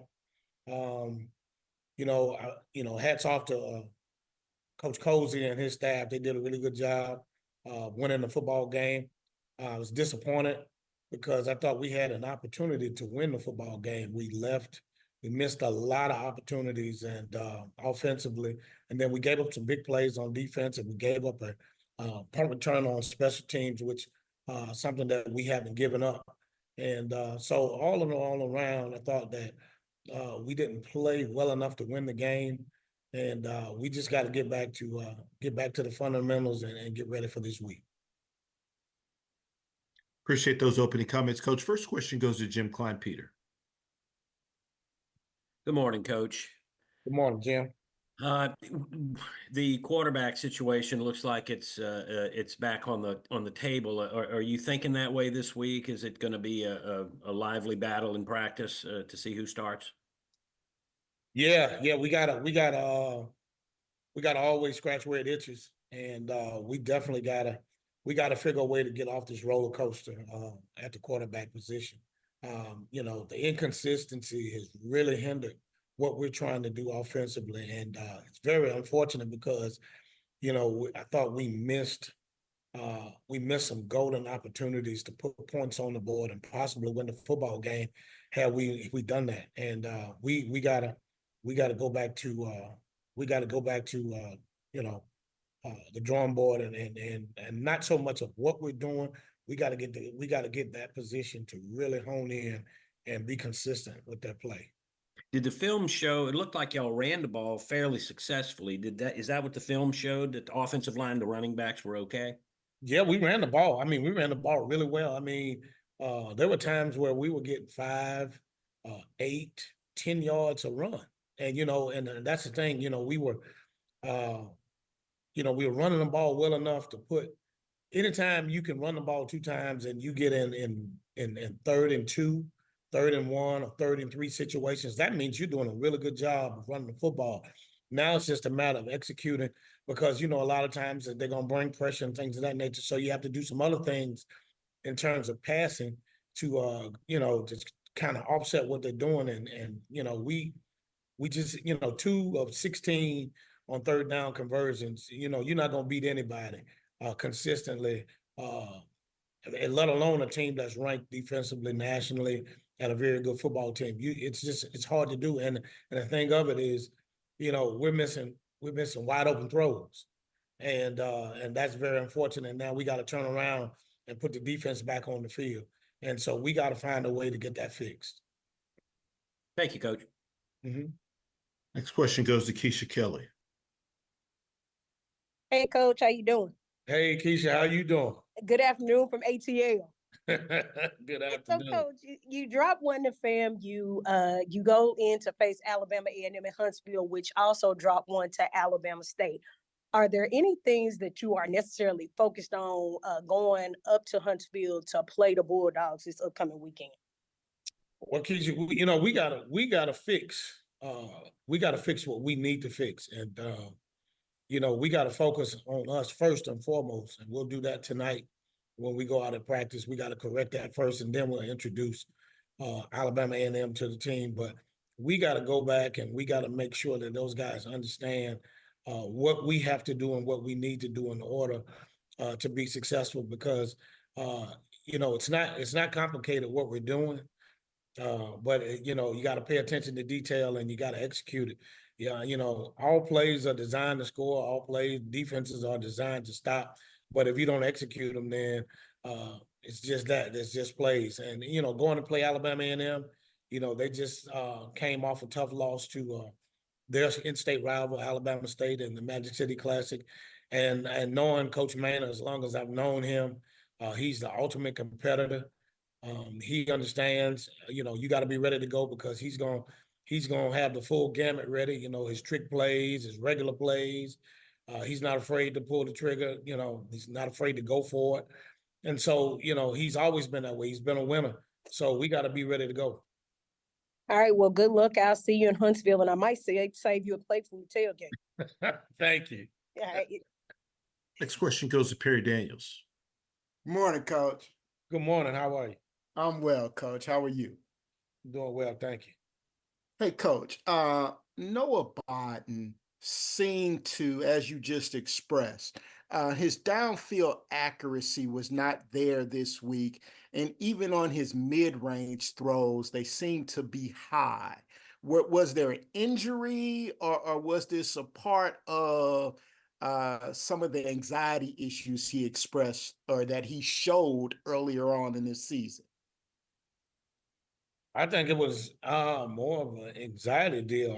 I'm not aware of any injury that would, he had an injury a few weeks ago, but he's been playing. It didn't slow him down. He got dinged a little bit, but it's just making the throws. I mean, he got guys running across the middle of the field wide open, and we're throwing it high, or we're throwing it behind them, or we're just missing wide open guys. I mean, at some point in time, that was week 8, and we gotta settle down and just trust what the reads are. We gotta trust what the reads are, and we gotta execute and complete those things. I mean, again, we ran the ball well enough to set up the pass, and now we have to complete those passes, because what happens is once we struggle completing passes, now defenses can load the box, and that's what FAMU did in the second half. They they started loading the box up. They were playing 7, 8, and then they bring another safety down. So now you're talking about 9-man box. So you got to be able to throw. You got to throw the ball effectively in order to give ourselves a chance to win the ball game, and we just didn't do that. Thank you, Coach. Good luck this week. Thank you. Next question goes to James Hill.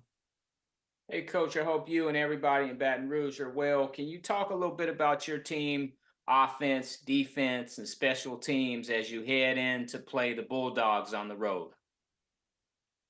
Well, I thought, defensively, we've been playing well for the most part all year. We still have to eliminate the big plays. We're giving up big plays. We gave up a big play Saturday night against Florida A&M for a touchdown, and that was just, to me, it's just lack of concentration. To give up a big play in zone coverage because of a busted assignment, or that's really concerning, and we got to fix that. But they are playing well. We dropped a clutch interception, another opportunity to get off the field. The game was still in play. It was a 8-point ball game, and we dropped a crucial interception. And the very next play, they scored a touchdown and kind of put the game out of reach. So we got to be opportunistic, and we got to lock in and focus on details. And we got to, when we get fatigued, we got to really trust our techniques defensively with our tackling. Offensively, we got to continue to do what we got. We got to stay on our blocks. We got to sustain blocks. We got to make sure we protect. We got to throw and catch the football. I mean, there's no other way to say it. We have to throw and catch the football on offense. We're running the ball well. We're running the ball well enough to win football games. Now we got to throw and catch. We got to put it all together and execute what we're doing offensively. And the kicking game, we got to be more consistent in our coverage.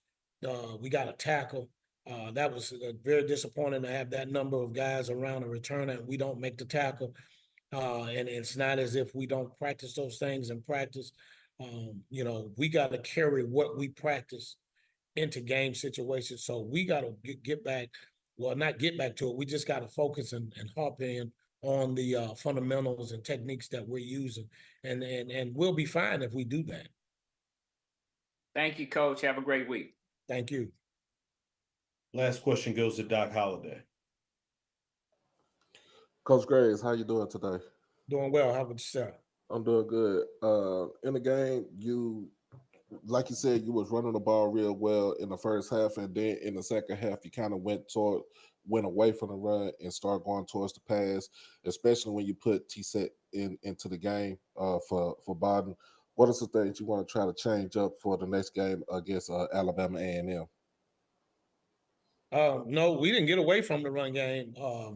Again, as I stated earlier, we still ran the football in the second half. The thing of it is they made adjustments as well. And when they start putting 7, 8 and bringing a 9th guy into the box, I mean, you have to try to throw the football. You can't consistently try to run the football versus 7, 8-man fronts. That's just not smart. And so we gotta be able to throw and catch. I mean, there's nothing wrong with what we were doing run-wise. I thought we ran the ball well, but we also have to throw the football. We gotta be able to throw and catch the football. It can't be just run. I mean, we got to be able to throw and catch and as well as run. They have to complement one another, and that's why I always say balance is based on what we're getting. It's not based on 50-50. It's based on what's going on that time of the day. So we just got to make sure that we're getting consistent, and we got to execute what we're doing in order for us to go up and play against a good Alabama A&M football team that's going to defend at home, and they're going to be ready to go. I appreciate you, Coach. Mm-hmm. Coach Graves, as always, we appreciate your time. Look forward to speaking to you again next week. All right. Thank you. Everybody have a great week. Appreciate it. All right. Next, we go over to Texas Southern and head coach Chris Dishman. Hello, everybody. How things going? Hey, good morning, Coach.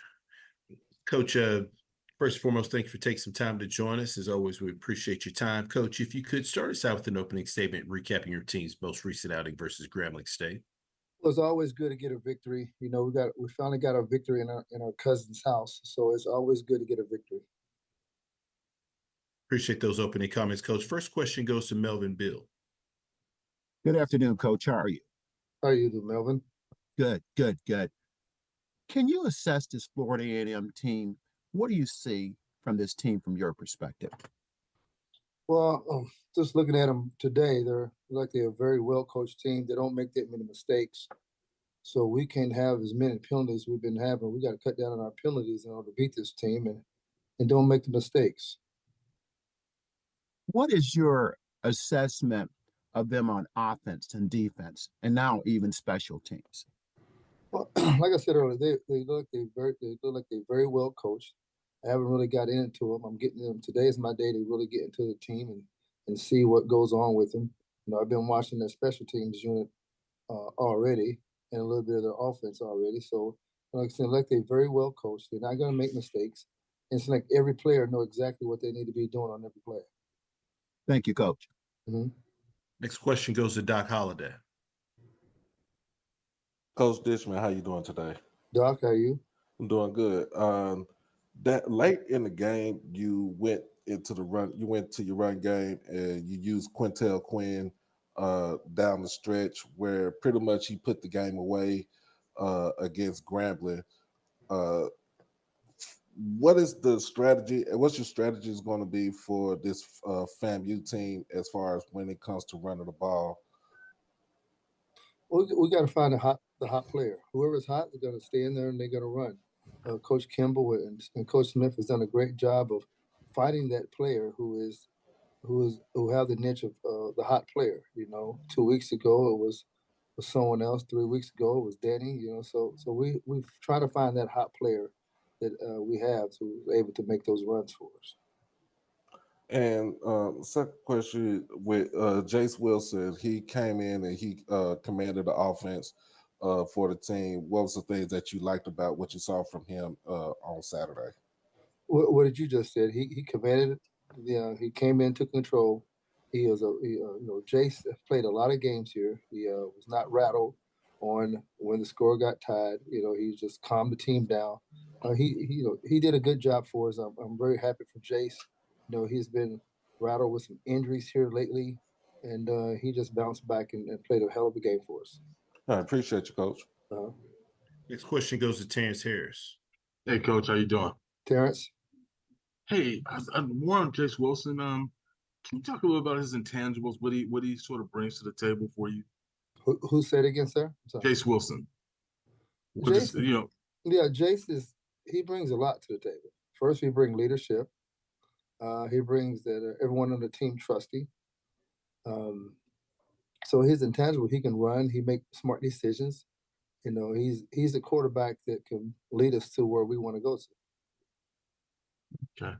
What about and how do you feel like he's handled this season? I mean, maybe even a disappointment of not initially getting the start, and then but eventually getting his opportunity. How do you feel like he's handled just the adversity of the season and all he's had to deal with? Well, I don't think any adversity towards it's not in no adversity. I think Jace is a professional first and foremost, and he know as well as everyone else know, or you guys should know now, that we play the best players at the right time. We're going whoever practiced well that week get the start. I don't have starters. I would never name starters. I don't know how long I will be at this job, but I would never name a starter. We have 11 players go out on offense, 11 players go out on defense, and those 11 players who go out on offense, defense, and special teams, they practice well during the week. Okay, thanks. Next question goes to James Hill. Hey, Coach, I hope you and everybody there are well. Talk a little bit about homecoming games. When you go out on the road, the fans are right on top of you, the atmosphere. I know you focus on what's taking place in the football game on the field, but how that can present challenges, in this case, Bragg Memorial. Well, we know it's going to be a tough stadium to play in. You know, I'm watching some of their home games as we speak, and it's a tough place to play. I just have to get our players riled up and play. You know, they scheduled us for homecoming for a reason. You know, you don't schedule a team for homecoming to think you can win. You schedule a team for homecoming knowing you can win. Thank you, Coach. Have a great week. All right.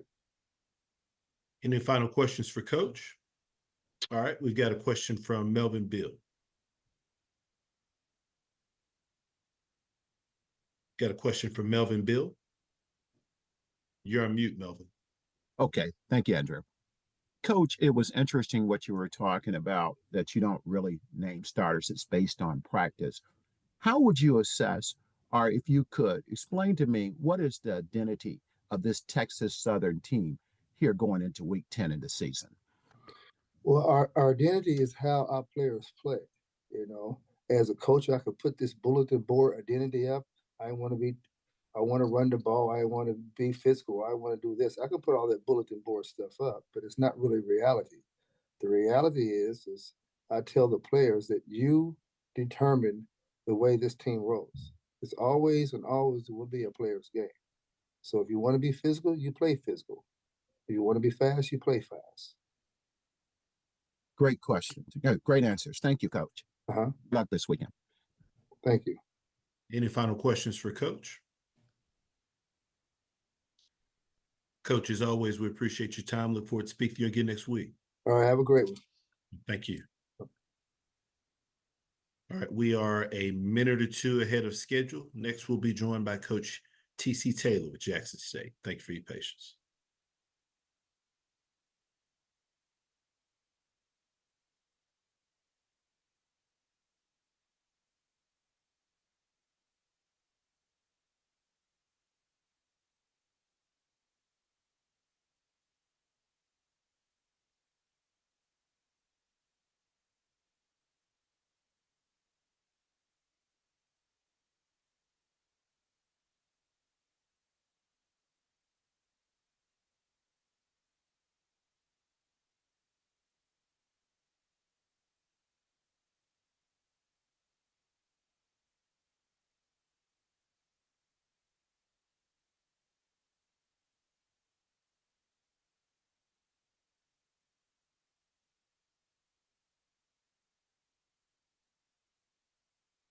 All right, once again, if you do have questions, please utilize the raise hand feature to get your question in the queue. With that being said, happy to be joined by Coach Taylor with Jackson State. Good morning, Coach. Good morning. How you doing? Doing great, Coach. Appreciate you. And thank you for taking some time out of your schedule to join us. Coach, if you could please start us out with an opening statement recapping your team's most recent outing versus Bethune-Cookman. It was a good weekend. You know, it was their homecoming, a great football atmosphere down there this weekend, down in Daytona. A great football game, though. They came out and played great football in the first half. 17-17 at the half. We had to go in as coaches, make some adjustments, and found a way to, you know, separate in the second half. Herb Mulligan had a great weekend of football. He ran the football well. You know, we ran for almost 350 yards in that football game. So very pleased with my team. But we're excited to be back home now in the vet. Got homecoming this week against Arkansas Pine Bluff. Coach Hampton has been doing a good job there. I heard him earlier. He's pretty fired up, sounds like, about coming down here to play us. So we look forward to it. Appreciate those opening comments, Coach. Now, we do have several questions already in the queue. We're going to ask everyone, please limit your questions to one initial question. Feel free to re-raise your hand to get an additional question answered. With that being said, first question goes to Doc Holliday. Coach Taylor, how you doing today? I'm doing well. How are you, Doc? I'm doing good. You just said that Irv had a exceptional day running the football, over 171 yards, but he could have had over 250 yards in the game with the sideline interference. What was that about? The ref, I guess he bumped into one of my coaches on the sideline on that long run, and he threw the flag on us. From my understanding, he said that I thought it would be a warning. It's usually a warning, but he said that I was told that play actually has to come back. So, you know, the ref made the call, you know, and it is what it is at this point. I don't want to say much about it, Doc, but it was a tough deal when you take a play like that away from a kid. Right. Appreciate you, Coach. No problem, Doc. Next question goes to James Hill. Coach, I hope you and everybody in Jackson are well. When you think about controlling your own destiny, goal setting and winning, the SWAC and even going to Atlanta, I know it's 1 week at a time, but homecoming, Pine Bluff, and the opportunity to win and take care of business. Talk about that 1 week at a time mentality. Oh, definitely. You know, we as a program, I talk to these coaches, these players, we don't look past no opponent. You saw how Bethune came out, you know, firing on all cylinders on us this weekend. It's about us making adjustments, you know, and, you know, not slipping up in these football games, and, you know, play every opponent the same, you know, play our physical brand of football. We want to execute as a unit, offensively, defensively, and special teams, but we're just taking them one at a time, one quarter at a time. And, you know, that's the same deal going into this one with Pine Bluff. We know it's homecoming here in Jackson, but like I told the team, for us, the homecoming is for the fans. You know, we got to go out here and win another conference football game and take care of business this weekend. Thank you, Coach. Good luck. Thank you. Appreciate it. Next question goes to Keisha Kelly. Hey, Coach Taylor, how are you? I'm doing well. How are you doing? Good. So, and I kind of like James said, I was going to ask kind of the same question, so I'll kind of go away from that. You talk about playing physical football and going 1-0, because that's what it's about from week to week.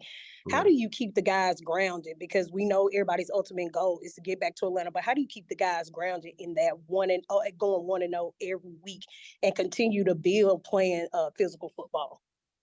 Physicality is something we just instilled and preached all summer with these guys when they were in the weight room, throughout training camp, when they was, you know, beating each other up on the football field, out there on the practice field. You know, you get to play against some physical opponents. Football is a physical game, and that's the only way, you know, championship teams become, you know, they're champions, because, you know, they play a physical brand of football. But you know, I told them going into the season, the end plan is December, but to get to December, we got to weekly take care of each and every opponent, and each and every opponent brings something different to the table. And but if we're playing physical, we're executing and doing the things we can control, you know, not turning the football over. I know this football team will be fine going forward. All right. Well, good luck this weekend, and I don't want to see you out there tailgating now. Oh, never that. Take care. Next question goes to Tanner Spearman. Good morning, Coach. So far this year, you guys have faced many of the best quarterbacks in this conference, and you've got another one, Mekhi Hagan's coming to town this week, and he's also got the SWAC's leading receiver in Javonte Gibson. How does this UAPB passing offense compare to some of the ones you've faced already, and what does your defense need to do to slow them down? Those two guys are right there, like you said, at the top of in the SWAC, for as going out there playing quarterback and receiver position. We just got to know where they are on the field. Keep a quarterback like Hagan's bottled up in the pocket. He does a great job of, throwing the football around and escaping when things, aren't clean.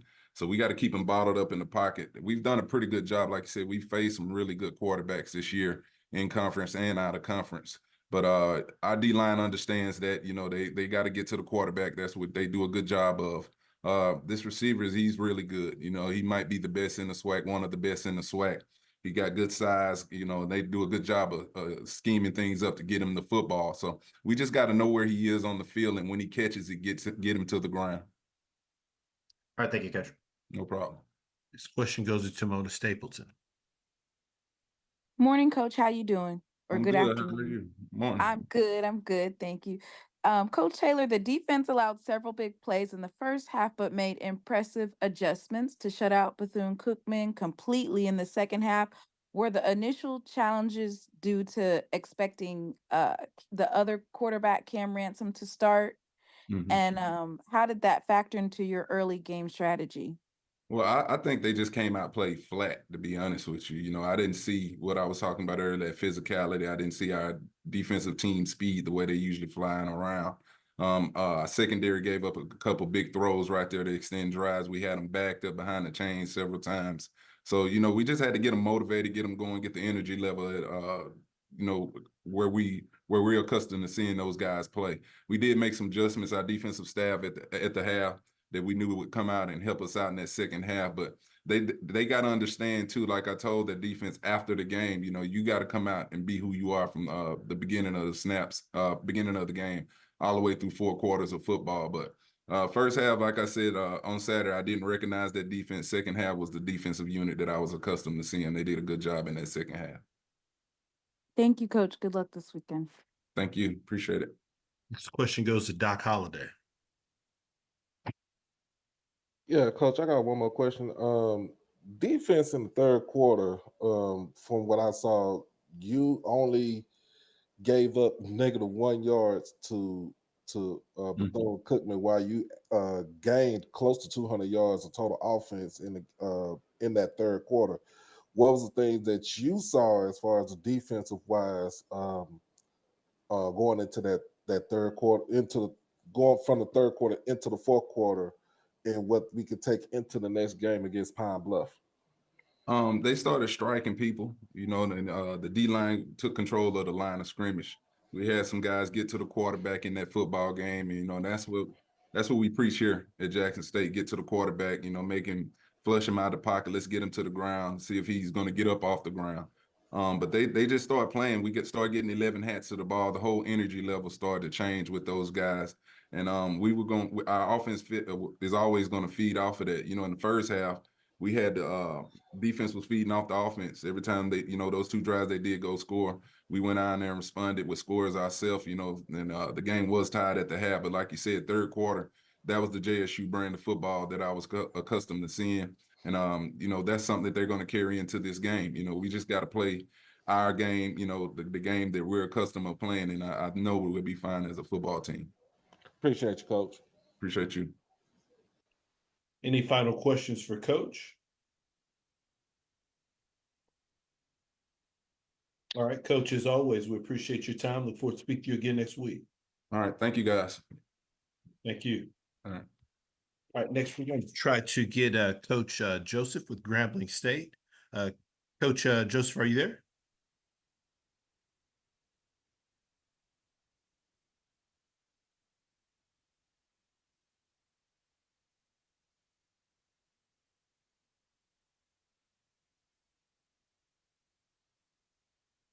All right, looks like we're still having some technical difficulties with Coach Joseph's audio and video. Pause momentarily to see if we can get these resolved. Thank you for your patience.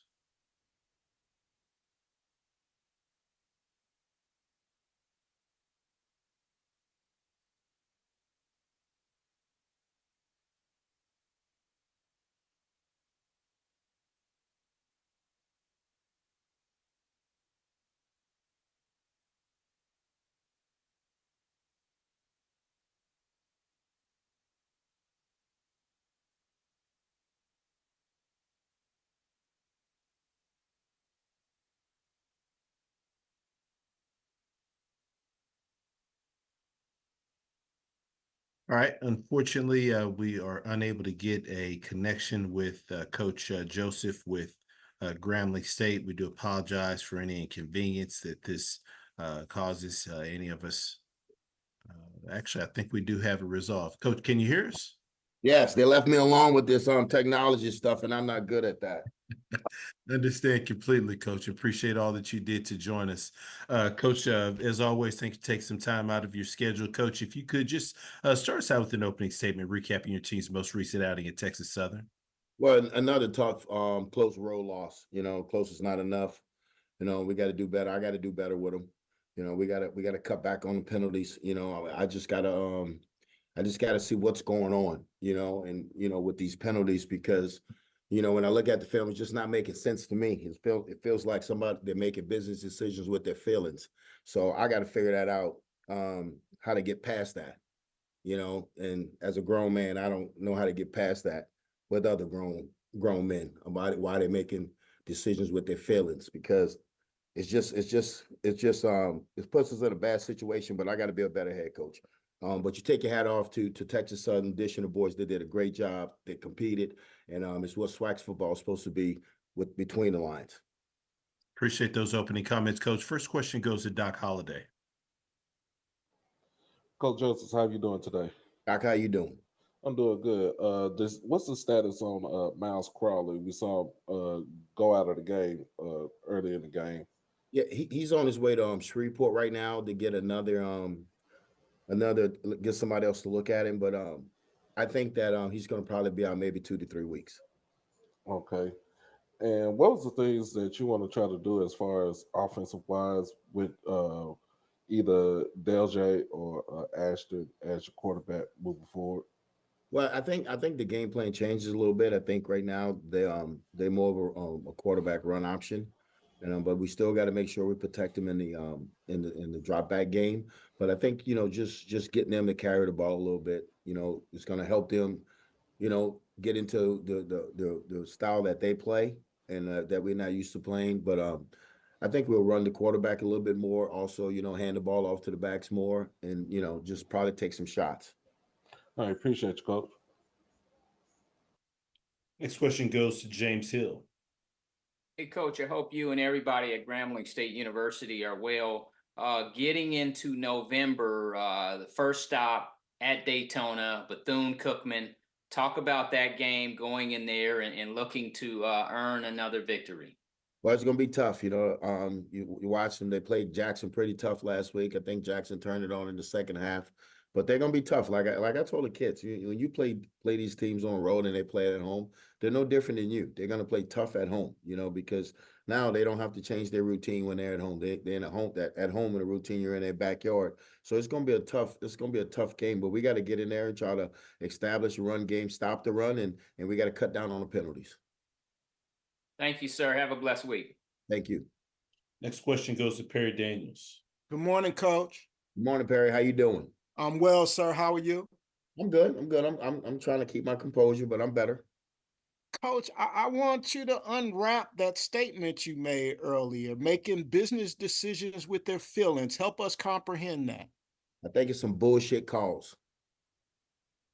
From the referee's standpoint. Exactly. So they can take it the way they want to take it. They can fire me. They can do what they want. It's some bullshit calls. And this seems to be consistent against Grambling, or was it just in this game? Consistently. But that I'll stop right there with that. I know they're going to shoot me a fine. Got the money to pay it. So, Barry. Thank you, Coach. Good luck this week. Thank you. Currently taking questions for Coach Joseph with Grambling State. Final questions for Coach. All right, Coach, as always, we appreciate your time. Well, I appreciate you guys. Y'all have a good weekend and good luck. Appreciate it, Coach. All right. All right, this is going to conclude our SWAC football head coaches media session for Monday, October 28th. Just a reminder that all SWAC football head coaches media sessions are archived on the SWAC Digital Network. Thank you so much for your participation. Have a great day. Thank you, Andrew. Yes, sir. Thank you, sir.